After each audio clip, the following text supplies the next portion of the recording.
What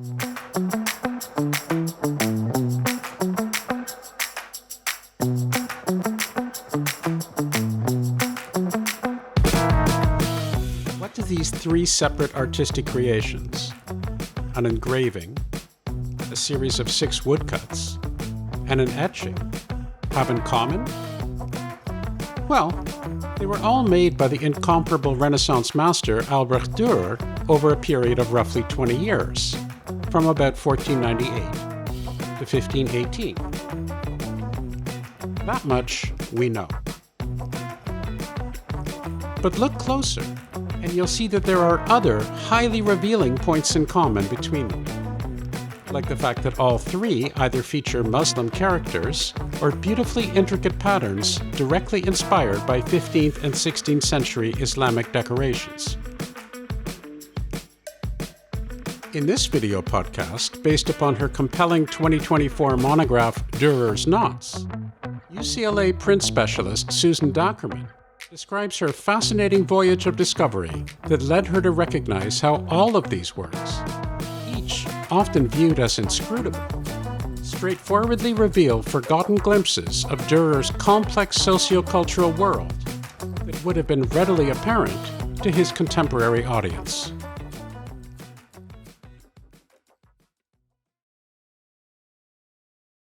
So, Susan Dackerman, welcome to Exploring Art History. Thank you, Howard. Thank you for having me here to talk about my book, Dürer's Knots. Great. Well, it's a wonderful book, and I'm really excited to be talking to you.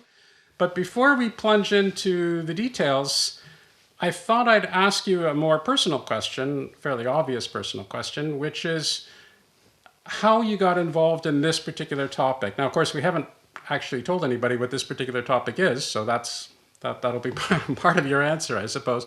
But how did you get involved in this, and what were your motivations? Obviously, you have a long history of expertise in print culture and print media, and in Dürer in particular. But what was it about this topic that really captivated you, and how did that start for you? It's a good question. As you said, I am an art historian who has thought a lot about Northern European print culture. And I have spent many years working as a curator. And that has put me in contact with print collections and the actual prints themselves. And over the years, I'd noticed how many representations of these early 16th century prints included depictions of Muslim subjects, Muslim figures, Muslim artifacts, material culture. And I was struck by how the literature on print culture at this time, European print culture at this time, doesn't really address those inclusions other than by saying, well, Renaissance artists were interested in having interesting and exotic others in their printed representations. And it just never seemed like a good enough explanation, especially around an artist like Dürer, Albrecht Dürer, who was so thoughtful about his image making. Very little was unintentional, very little didn't carry some meaning. And so I started thinking about why all of those Muslim figures were in these prints. Yeah, and he had a lot of them, right? I mean, he had, Yeah. I think at some point you said something like roughly 30 out of 250 prints involve Muslim figures. He had an awful Yeah. lot. Yeah. I mean, I went through and counted all of them in the catalog, and I was really surprised. Yeah. So I thought it would be useful, as we set out, to give a little bit of context for people about the socio-political, socio-cultural, geographic aspects of life at around the turn of the 16th century, the late 15th century, the early 16th century, which is the period that we're talking about. Because while you have obviously intimate knowledge, not too many other people do, myself certainly included. This is not an area of specialization that I particularly have. So maybe it would be useful, because so much of your arguments depend on some of the subtleties of this particular landscape, to just give a rough discussion of the different empires, the different forces, the Holy Roman Empire, the Habsburg Empire, the Mamluk Sultanate, the Ottoman Empire, and so forth and so on, so that people can be a little bit perhaps better oriented about things. We learn about the introduction of printing in Europe by Johannes Gutenberg in Germany in the mid-1450s. But one of the things that we rarely link to that time is that it coincided with the siege of Constantinople by the Ottoman Empire. Constantinople had been the seat of Christianity in the East for centuries. And in 1453, the Ottomans took Constantinople, turned it into Istanbul, and turned that region into an Islamic empire. That coinciding with the introduction of printing in Europe inspired countless responses about Islam and the Ottomans. And that, I think, needs to be more thoroughly thought through. And it isn't often enough, that historic coincidence. So, one of the things that we learn is that the first important publication by Gutenberg was the Bible. And in fact, it turns out that prior to printing the Bible, Gutenberg had printed a call to crusade against the Muslim empires and indulgences that were intended to finance wars against the Muslim empires. So from its inception, I would argue that printing is linked to the geopolitics of Europe and the Eastern Mediterranean. So just to situate things, so 1453, Dürer is then born in Nuremberg a few decades later, and Nuremberg is part of the Holy Roman Empire in Central Europe. The Christians in Central Europe are thinking about the threat of the Ottomans coming from the East and Constantinople, but they're also thinking about the Holy Land, the Eastern Mediterranean that encompasses Jerusalem and the most holy biblical sites, Old Testament, New Testament, and all.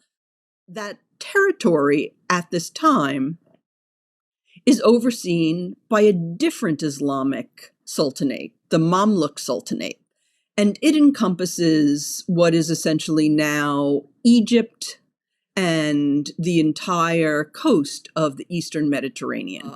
And the jostling between the Ottoman Empire, this Mamluk Sultanate, the Holy Roman Empire, Italy and its independent cities and kingdoms as well, makes the Eastern Mediterranean a very productive and fertile region for exchange of all sorts.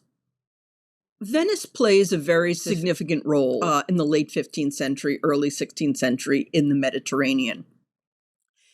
It is one of the most important trading sites for all kinds of objects and people and ideas entering and leaving continental Europe.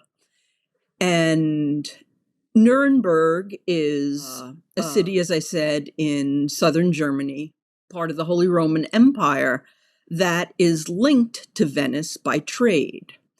And at this time, during Dürer's lifetime, Venice's primary trading partners were the ports of Alexandria, Damascus, Istanbul. The goods were really moving throughout that part of the Mediterranean, and Nuremberg was connected to that trade via and over the Alps route that many artists from the north took down into Venice and the Italian peninsula. That's a good sense of the context. And then again, for people who don't know, you have Albrecht Dürer, who was one of the most impressive and significant developers of print. And he lived from 1471 to 1528. So he straddled obviously that time period. And then in addition to that, again, you had people like Bellini who went to Constantinople to paint pictures of the Sultan and to paint and draw, to create other artworks of other Muslim figures and so forth. And so by the time Dürer makes his first visit to Venice in 1495, there has been a significant amount of not only mercantile exchange and trade exchange, but there has also been artistic and cultural, at least exchange or explorations between these regions. Would that be fair to say? Oh, absolutely. And, I think the way that history is written, we often silo different regions and don't imagine the underlying networks and connections that have always existed. And I think one of the points of this project was to make them more apparent by tracing particular objects as they move through the Mediterranean and in and out of Europe. Yeah, exactly. And that's what, obviously, a key message that I took away from your book, which is all too often, perhaps in a somewhat unreflective, knee-jerk way, we tend to look at past and present worlds solely in terms of this filter of competition, solely in terms of this filter of empires being aggressive and taking over lands, and one is, somebody's responding to somebody else, and so forth and so on. And that's not to say that that didn't happen. Of course, that did happen, and that was a significant aspect of world history. So I'm certainly not denying any of that. But I think it's unreasonable and implausible and quite distorting to be imagining that that's the only thing which has happened, or that even is the most significant thing in various different instances. So by reclaiming this terrain in a fuller, more realistic and comprehensive way, I think you're able to show all sorts of different links. Yeah, absolutely. I agree with what you're saying. I think history has traditionally been written as time demarcated by battle after battle, war after war, conquest after conquest. But of course, while all of that was happening, life continued in all different ways. Artists kept making things. Factories kept manufacturing things. Things continued to be traded and thought. And, historians write about war as if everyone is invested in that war. If you're of a certain nation at a certain time, your only thought must be what's going on militarily. But I'm not sure that that's always the case. I think people continue to live their lives and make their own way outside of this paradigm of conflict and war. Yeah. So I tried to get away from it. I've come to think like the more we talk about conflict and war, the more invested we get in it. Can we just, like, if we talk about other things, if we talk about, artists making things, maybe then we can get invested in that aspect of living instead of, this warrior mentality. Yeah, but with respect, I think there's something more going on. At least that's the way I interpreted it. It's not just this will elevate us or this will enable us to become better people or more tolerant people, and that's all certainly true. But my understanding is that you're saying, no, no, look, if you look at things in the right way, in a way which, by right way, in a way which really resonated with people at that particular time and place, you can understand these works of art in a way that you otherwise couldn't. If you're looking at it from this viewpoint of, well, I was going to say 500 years later, which is true, but it doesn't even have to be. It could be 300 years later or 50 years later or whatever it is. And you're only looking at this through the filter of conflicting empires and these almost two-dimensional battles going on and these guys against those guys and so forth. Not only is that going to make you predisposed towards a militaristic mindset, but it's going to mean that you can't actually understand what people like Dürer were doing. And that's really the crux. You have three examples in these three chapters of three different works of art or sets of art that whose meaning can be, so you claim and convincingly, can be addressed in a unique and very illuminating way if you have a deeper understanding of the time and the place and the contemporary culture. Yes, absolutely. And I think that that's very much about the discipline of art history, too, that in the present moment, in the last few decades, what it takes as its comparative material context has expanded beyond military conquests and those dates to include other aspects of life and artisanal production and all of it that one needs to broaden one's appreciation to really understand the artworks of the moment. Really, one needs to delve into the historical context in a broader way to enable one to recognize what's happening in many of these images. So the structure of the book is that it looks at three different prints: an engraving, a woodcut, and an etching, the three media that Dürer worked in that have come down to us as being enigmas, essentially, in his body of prints. And, I don't think that he meant to be an enigma. I think that he meant for these to be understood by those around him at the time who shared a certain knowledge that he did that we have lost over the last 500 years. So we're looking now at an engraving that he gave the title Meerwunder to. And it's a difficult word to translate. It could mean, sea marvel or sea wonder. But early on in the life of this engraving, Giorgio Vasari, in writing about Dürer's prints, called this the sea monster. And it has carried that name then through history. It's an engraving that depicts a merman, a triton, an older man who is human from the waist up, except for his antlers. From the waist down, he has the body of a fish, a scaly fish with fins. He is carrying on his back a nude female figure, and they are swimming quickly away from the depicted shore.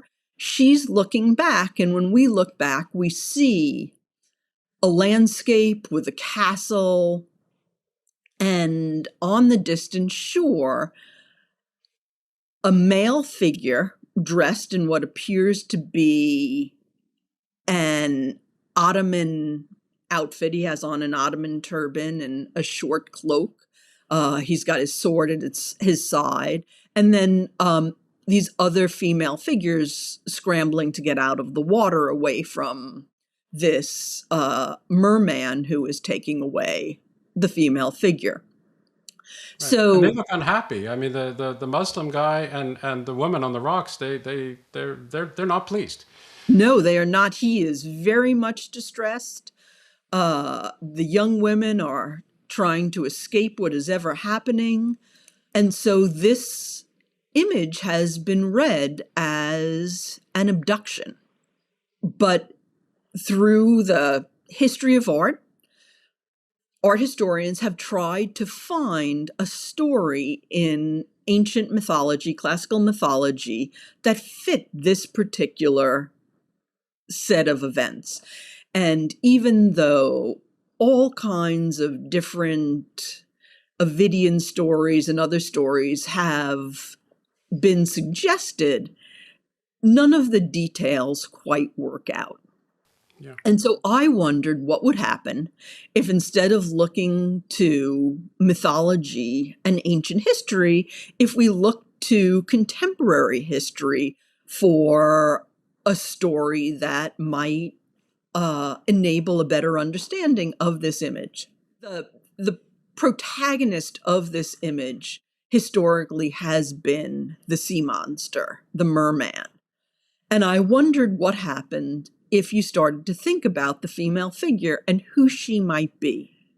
And, as you know from reading my book, I came upon the figure of Caterina Cornero, who was a Venetian-born aristocrat, born into a family of traders who had concerns on the island of Cyprus. And when she was a young teenager, she got married off to the king of Cyprus and sent there to be his consort and the queen of the kingdom, the island of Cyprus.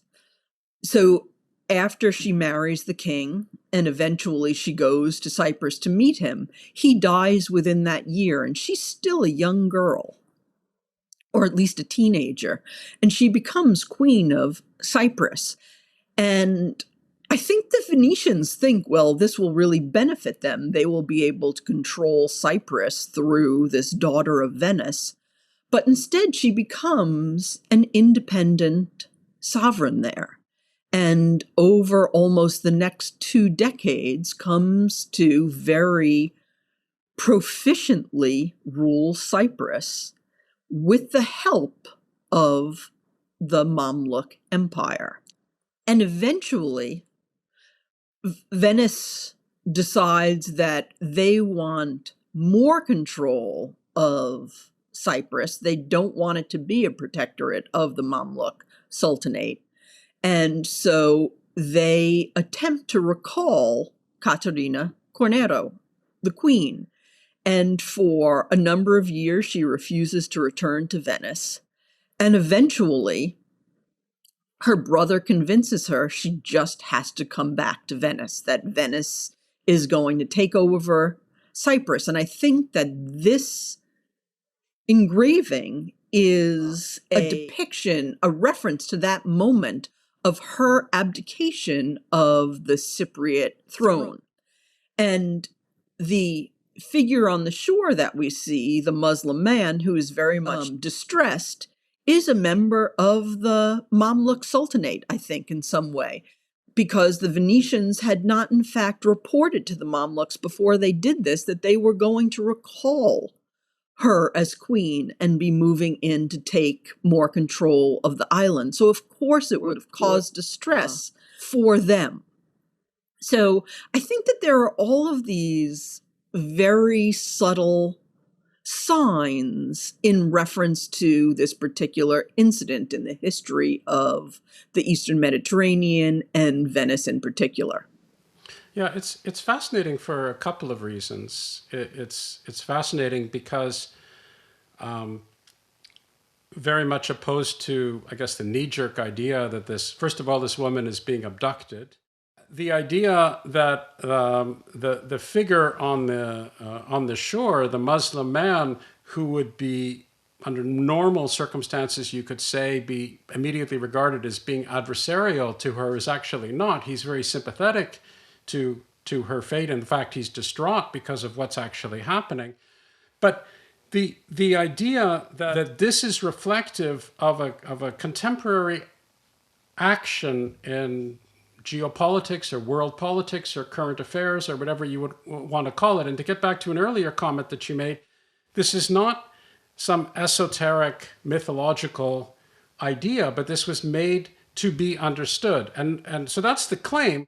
But in addition to that, you provide some other very interesting evidence with another etching that I was wondering if you could comment on, which as I understand it, the claim is that the two of them are really tandem. Right. So what we're looking at on the left is actually a drawing that Durer made that is imagined to be part of a pair with the Meerwunder, but it's a drawing that was never translated into print. And we don't know why that is, but we think that it was a preparatory drawing for an engraving because of the reversed monogram on the bottom. I mean, Durer certainly would not have put his monogram on a drawing that he intended to be the final iteration of something backwards. But, you know, he made prints, so everything that was going to be conceived in print had to be initially drawn in reverse so that when it was printed, it was in the orientation that he intended. So this is a drawing that the great Durer scholar Erwin Panofsky suggested, makes reference to Caterina Cornaro being deposited on Cyprus. And it's where I got the idea to start thinking about Caterina Cornaro in relationship to the Meerwunder. And there are a number of things that tie this drawing and the Meerwunder engraving together. And one of those things is that both copy Niello prints by Peregrino de Cesena and use motifs from them in each of those, in the drawing as well as the engraving. And in this drawing, the motif that's borrowed is Venus being deposited on the shores of Cyprus. And Caterina Cornaro, because of her story, was often associated with Venus. And so here Venus is getting dropped off, Caterina is getting dropped off to become the queen of Cyprus. And then in the subsequent engraving that actually ended up getting produced as a print, you know, we have Caterina Cornaro departing Cyprus. Now, we don't have a drawing for the Meerwunder because probably it got destroyed in the transfer process to the plate. And we don't have a printed image from this drawing because it clearly never got transferred to a plate for incising and then printing, which is also interesting. Why Durer never actually got to the production part of this image. So the claim is as follows. So the Muslim man, as I understand it, so the Muslim man on the shore who's distressed, he's a representative of the Mamluk Sultanate, and he's upset because this queen with whom he had a great relationship is leaving, and there's no particular reason for that to happen from his perspective. Likewise, the woman on the shore who is distressed and leaning on a rock is distressed for similar reasons, one can imagine. The woman who is being transported is Caterina, as you say, allegorical. It's not meant to be a portrait, but it's an allegorical representation of her. So the obvious question is, okay, who is the Triton or the Amanmur? Who is that individual supposed to be representing? Well, in the way that I want to tell the story, he then represents Venice. He represents the maritime republic, this seafaring republic that travels in between these different ports of call. It's not a wild supposition. Venice was often represented as Neptune because of its relationship to the sea. We also see in the right background a Venetian trading vessel, a carrack, as further evidence of the Maritime Republic's great power over the sea. So I think he represents Venice coming to take back their daughter, this daughter of a Venetian family whose services were no longer needed in Cyprus. And it's interesting, once one becomes aware of Caterina Cornaro, I have to admit she wasn't a historical figure that I had ever encountered prior to this research. And in fact, there's a very good recent book on her by Holly Hurlburt, who really went down the Caterina Cornaro rabbit hole. But Caterina Cornaro, after her return to Venice, becomes a symbol of sacrifice for the state. Like, she did this marvelous thing. She ruled Cyprus. She developed these good relationships with the Muslim traders. And then she came back to be part of the Venetian social fabric and establishes a court where she sees artists and musicians and all of it. And, Durer may very well have met her while he was there. There's no clear evidence for that, although he does make a drawing that appears to be a portrait of her. So he may know the story that way. But then when you move through Venice now, there are all of these references to Caterina Cornaro in the city, in the monuments, built into the architecture. So she's an important figure for the history of Venice. So let's move on now to the second artwork or series of artworks in this particular case, which are these knots.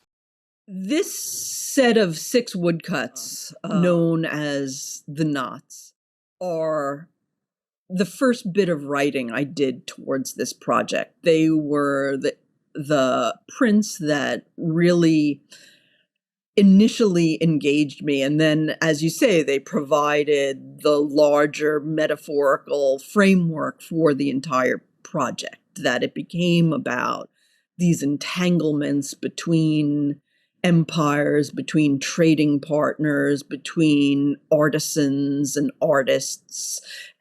And so they have done a lot of work for me in the development of this particular book and its ideas.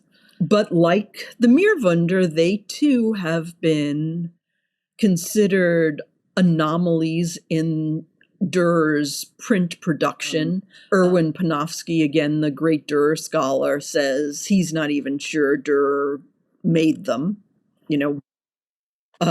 because he can't fit them into any part of the context he creates for Durer's work.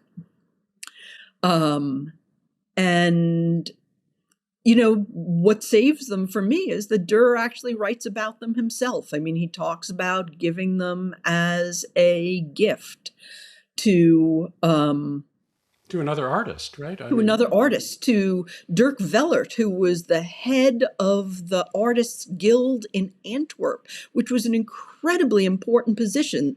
So Dürer gave this other artist, something that he thought was important. I mean, you don't give the head of the guild, what's at the bottom of the barrel.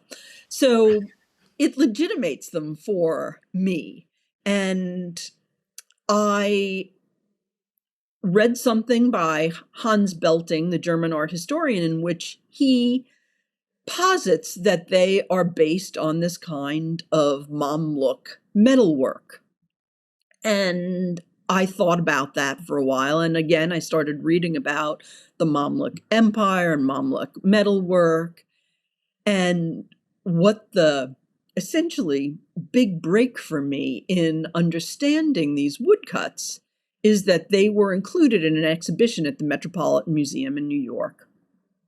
And one of the wood blocks for these woodcuts survive. So the wood block is the matrix from which they were printed, and they don't survive in great number, print matrices, but one of them for this project does survive. And in looking closely at it, at the block itself, I noticed that Durer had incised a less narrow line alongside the grooves that make up the white knot design. And it made me think about what the purpose of that line was, and I realized that it made the lines look three-dimensional. It made them look cylindrical, and that these knot woodcuts are often described as taken from embroidery designs. And I thought, these lines don't look like thread. They don't look like the material that would have comprised embroidery. In fact, they look like the kind of silver wire that decorates the Mamluk metalwork that Hans Belting talks about. So it really pushed me to start thinking about, why would Durer have depicted these Mamluk designs? Why would he have gone to such trouble to make the lines look like cylindrical wire? And it got me down the rabbit hole of metallurgy industries in and around Nuremberg during Durer's lifetime, as well as the trade that was happening in the Mediterranean between Nuremberg, Venice, and the Mamluk Empire via Alexandria. And it ended up feeding this argument that I make about how Durer made them so that those white lines resemble the silver inlay of trays like those made by Mahmoud al-Kurdi, who was one of the primary producers of this type of metalwork in the late 15th century. Yeah. So I want to get back to that because there's quite a bit more to say. But before I do, of course, when you talk about these knots, there's another set of images that immediately comes to people's minds, and those are the knots of Leonardo da Vinci. As you say, they are designs that Durer knew from this set of engravings by something called the School of Leonardo da Vinci, the Accademia of Leonardo. And they are very precisely translated. Carmen Baumbach, the Leonardo specialist at the Metropolitan, has measured both the Leonardo engravings and the Durer woodcuts, and they are precise translations. I mean, Durer must have traced them, but they get transferred in a one-to-one way. So clearly, knowledge of Leonardo's engravings was important to this production. Now, Leonardo made them as engravings, and Durer, when he decided to remake the designs, made them as woodcuts. And I think there is in there an element of competition, some rivalry, like Durer saying, I can show you how to make a better version of this, even though you're Leonardo. This is a demonstration of interest in the wares of another artistic tradition and culture, and someone surrounding Leonardo engraves the designs into copper plates, and Durer, in seeing them and knowing the referent, knowing that the referent is these is this Mamluk metalware that is inlaid with silver filigree, thinks I can make a better version of this by making a woodcut in which the lines are dug into the block so that they are going to print as white lines. And when they're printed, they're actually going to be embossed on the sheet of paper and have a texture not unlike the way that filigree stands up in metalwork.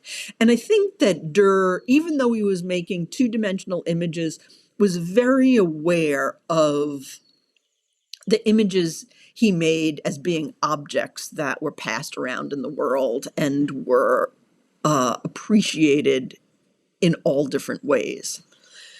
But this study sent me down the rabbit hole of wire production in Europe during Durer's lifetime.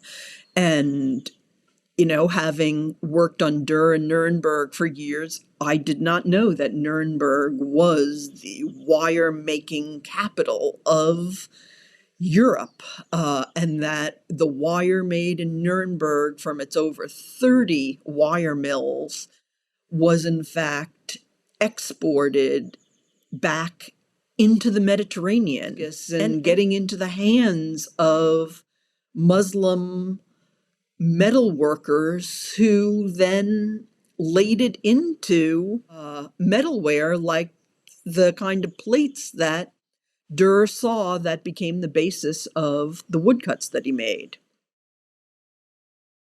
Let me now move to the last of the three artistic projects that you are boldly reinterpreting for us in the chapter that you call, quite aptly, Firing Durer's Cannon. This is a really interesting image by Durer. It's an etching. It's called Landscape with Cannon, Large Landscape with Cannon. And it depicts a Germanic landscape with a little village in the background, a body of water to the left behind a big tree. But in the immediate foreground, there is a very mysterious group of figures, as well as a broken down cannon. And then to the left, another figure who is probably a cannoneer pointing at a tree. And it has generated many interpretations over the years, and people are confused by it because what the general take on this image is that it represents the Holy Roman Empire, Nuremberg's fear of the Ottoman threat, and what's been used as evidence that the Germans are not prepared for the coming of the Ottomans is that their cannon is pretty much broken down. So that has been the most common reading of this image, that it circulated in the Holy Roman Empire in 1518, which is a significant year, and we'll get to that, as a warning that the Christian empire is not prepared for the imminent coming of this Muslim empire. And the figure in the foreground has on some version of Muslim dress. And supposedly in the traditional literature, signals the imposition of the Ottomans in what is clearly a Germanic landscape. Yeah. So just to be particularly explicit, what we seem to have here is we seem to have three of these Landsknecht or German warriors with their halberds. We have another guy who seems to be a cannoneer, as you say, off to the side. We got these two guys on the right-hand side with the funny hats. That's my technical term. So, so the one guy with the big top hat, if memory serves, is supposed to represent, or at least that's the idea. He's supposed to represent France, a French guy, and the one on the far right with the sort of floppy hat is Italian. There's another Landsknecht guy between, in the back with his halberd, and then there are these two figures that seem to be very much representing Muslims. One turning off camera, as it were, and the other who's looking, it seems, at the other at the cannoneer. So this is strange to me when I hear this interpretation. Again, coming from a non-expert, I say, okay, well, if this is supposed to represent the grave danger that the Ottoman Empire is presenting towards the Holy Roman Empire, or we in the West, or we Christians, or what have you. First of all, why would there be a whole bunch of different people off to the side who seem to be, I don't know if they're harmonious, but they certainly don't seem to be particularly at war with one another, or daggers drawn, or anything like that. We have an old beaten down cannon. It's not as if we have some new shiny Ottoman cannon which is being pointed at things. That cannon itself, if it's supposed to represent the dangerously derelict state of the defenses of the Germans, is pointing in the wrong direction. It's actually pointing at the German village. Yeah. It seems to me that this is begging out for a reinterpretation of things, or at least a different sort of interpretation, because that ain't going to cut it. And you're absolutely right that there aren't outward signs of violence or conflict. And I found that in many of the images that include Muslim figures. There's another one called Five Soldiers and a Muslim Captive. And the Muslim captive, the supposed captive, is still on his horse. He still has his dagger on his belt, and the captors, the three European soldiers, have their back to him. It just doesn't seem the way that the capture of an antagonist really goes. There is no antagonism depicted. And so I began to wonder, what if we take conflict off the table? What if we start thinking about other elements here? Like the fact that it was made in 1518, like what had happened in 1518 that might in fact be relevant. And by coincidence, I ended up reading something about Martin Luther's 95 Theses, and realized that in 1518, he had actually written explanations to those 95 Theses that I had never read before, even though, I work on Germany in this moment, that I was familiar with the theses themselves, but not the explanations. And in reading the explanations, I realized that there were many elements described by Luther in the explanations that appear in the image. And in 1518, the year of its making and the year of the writing of these explanations, the Holy Roman Emperor Maximilian I held a meeting of all of the electors, princes, aristocrats in the Holy Roman Empire. It was called the Diet of Augsburg, to discuss the state of the empire. And he went there calling for a crusade against the Ottomans. Now, Durer was a follower of Luther. He was interested in what Luther had to say. And Luther had his own take on the Ottomans and the Ottoman Empire, and imagined them to be a punishment to the Christian world exacted for the Christian world's sins. That in fact, the Ottoman aggression that was taking place in Christian territories was brought on by the Christians themselves in the way that they were transgressing the boundaries of Christianity and in the ways that the Roman Church was essentially taking advantage of its parishioners. Yeah. Through the sale of indulgences, through other fundraising enterprises.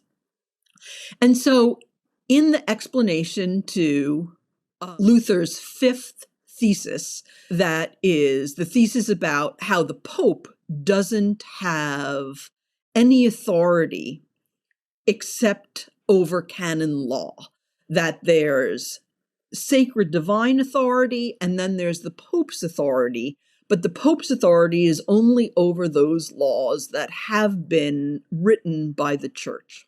And those are, of course, called the canon laws.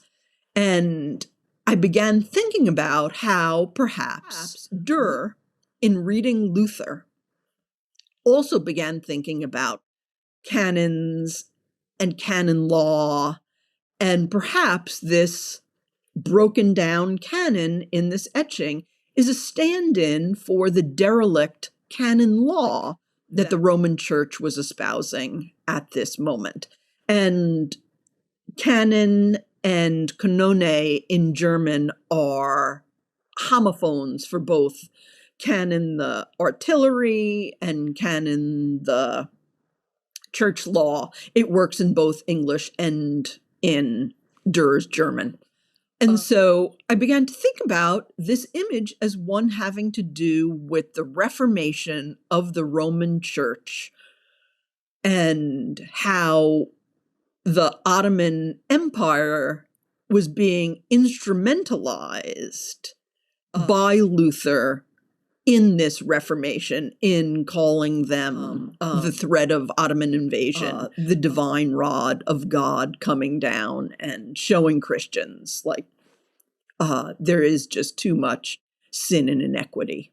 And as you pointed out, Durer, like many great artists of the time, but certainly Durer, was somebody who did use puns frequently, visual puns or visual plays on words. He combined, it wouldn't be the first time he would use a visual reference to back up some sort of a joke or a play on words or what have you. So the idea that he's exploiting this double reference of a canon would certainly be very much in keeping with his ideas. And then there's another aspect, or in keeping with his previous traditions, and there seems to be another aspect to this, which is to almost turn the traditional interpretation of this on its head. So as you said, the traditional interpretation is, we have to be really careful because these Ottomans are going to come and take us over. We have to get our defenses up, and so this is a call to arms. And as we were saying, this image is clearly not a call to arms. That's not what it's doing. And in fact, those people are grouped together. The French and the Italians and the Muslims and so forth. They're grouped together, which is, in addition to the whole canon law idea, seems to me to be a reference to going against the prevailing view at the time, which was being purported by the Pope, which is we have to have a crusade. And how are we going to have a crusade? Well, we have to raise money. And how are we going to raise money? Well, we're going to raise money through these indulgences. And for Luther to say, no, this is completely wrong. You're taking advantage of people. First of all, the indulgences have no theological power whatsoever. You don't, as the Pope, you are in no position whatsoever to be able to grant such a thing and expedite someone's route to heaven. And this is clearly an abuse of your power. It's an abuse of this notion of canon law, and you are basically forcing us to be in a military venture that would be inappropriate for us. And moreover, the very reason why we are faced with the Ottomans is likely due to our own sins. So we should just reform ourselves. So all of those things seem to be, again, perhaps I'm just easily convinced, but all of those things seem to be conveyed within this print. Yes, thank you for reading the book so closely. Yes, and I think that he, even in the technique that he chooses, even in choosing to make this an etching, and he only makes, I always forget whether it's 7 or 8 etchings over the course of his career, and it's not a technique that he gets really into.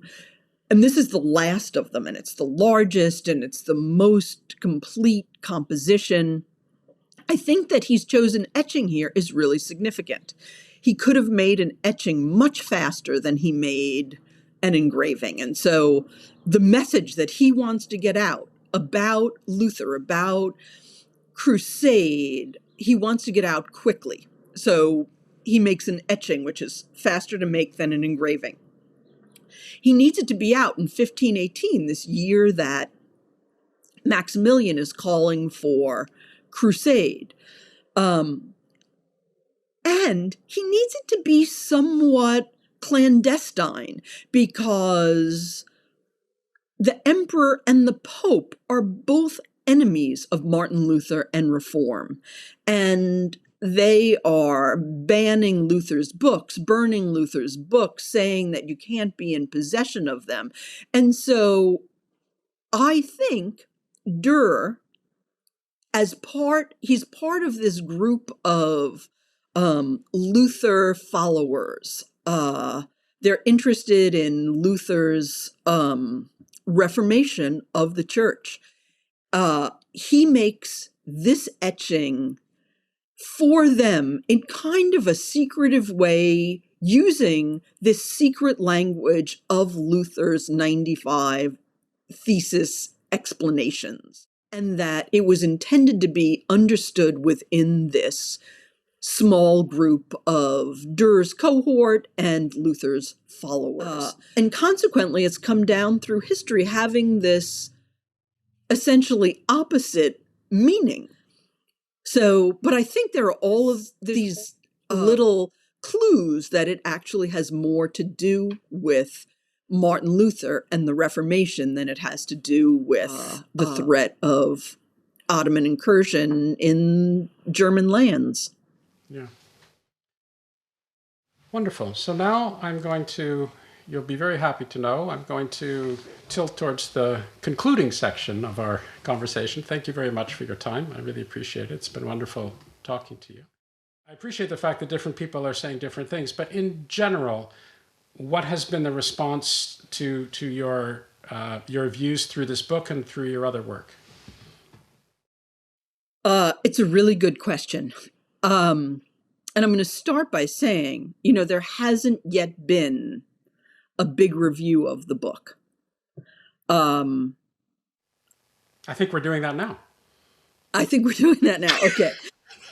I think the reception of the book is going to vary generationally. I think there are art historians, historians who I may even have insulted in this book by claiming that we can't always be writing art history based on conflict, that mythology is not always the go-to interpretive framework, like we have to look more broadly and globally in a way. Hold on, back up for a sec. So I get how people would disagree with you. I guess how they might disagree with you vehemently, depending on how strongly they hold to their convictions. I don't get how you would have insulted them. Explain that one to me. I guess by saying, we haven't been looking in the right place. Like we're so committed to mythology and military battles that we're not looking at what often is put on the margins, other religions, So, Islamic culture, women, a queen of Cyprus who has essentially been forgotten.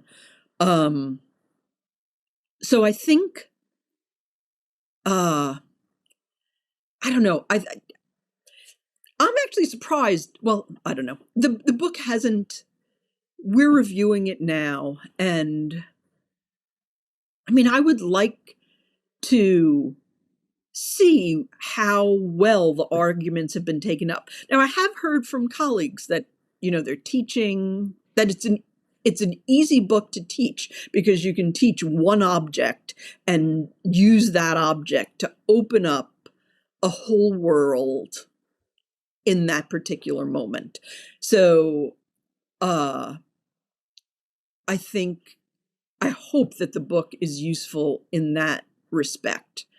Um, but I too am curious about whether people are buying the arguments or finding them difficult to metabolize. Yeah. I mean, one thing, so I'm not an art historian, so I don't have to worry so much about offending people. Um, not that I'm going to be gratuitously offending people, but I may do so anyway. One thing that I take away from this is, and I alluded to this earlier, is that it's, I don't know whether it's equally important, but it's very important to have a firm grasp of the socio-cultural context, the historical context, in order to make sense of a work of art. And it's difficult because there's so much to understand artistically, and there's so much to understand biographically about the artist, and there's so much to understand referencing other artists who may or may not have influenced that particular artist and the movements at the time. So I get all of that. It's not easy. But again, we have to try to put ourselves in the position of the individual who's either making something for commission or making prints to make a living and to respond to a marketplace and so forth. And so we have to understand the prevailing ideas at the time. And to be able to do that, we have to often delve deeply into very strange and foreign worlds. And you said that, I mean, for yourself, with Luther's explanations to his 95 Theses. It's an ongoing struggle to force ourselves out of our comfort zone so that we can understand these particular worlds. We have to understand the Mamluk Sultanate. I knew before I read your book, I didn't look anything up, but I had heard the word Mamluk Sultanate, but I knew basically nothing about it. And the idea that there was this other